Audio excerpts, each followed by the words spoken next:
Welcome to The Explainer. Today, we're breaking down a conservative take on a potential political shift among black voters.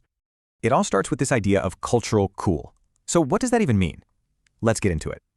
The whole discussion really kicks off with rapper Nicki Minaj. Her support for Trump is seen as the flashpoint. Now, the argument here is that there's a double standard. Minaj apparently got way more heat than male rappers did. So why the difference?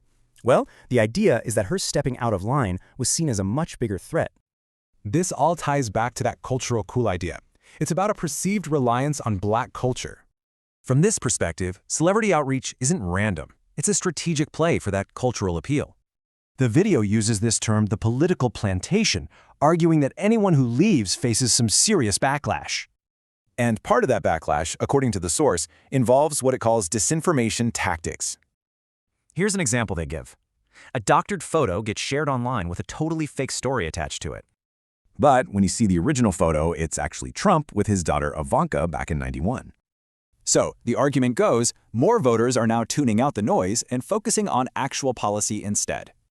And they point to numbers like these as proof, showing a pretty significant jump in support for Republican candidates. It's a move away from identity, they say, and towards things like immigration, taxes, and building a legacy. These are the specific issues cited as the real drivers behind this shift in thinking. Okay, another huge factor that's brought up, Christian faith. It's presented as a major overlooked piece of the puzzle. The argument is that for some, there's a deep conflict between their faith and the party's platform. Plus, the point is made that there's a biblical mandate to pray for leaders no matter who they are. All right, now we get to the final and most provocative argument in the whole piece. The message delivered to black voters who stay Democratic is blunt. You are no longer needed. These numbers are used to back up a claim of a demographic replacement strategy within the party. The theory is simple. A new voter bloc is being built, primarily through immigration. So we're left with this idea of a massive political realignment.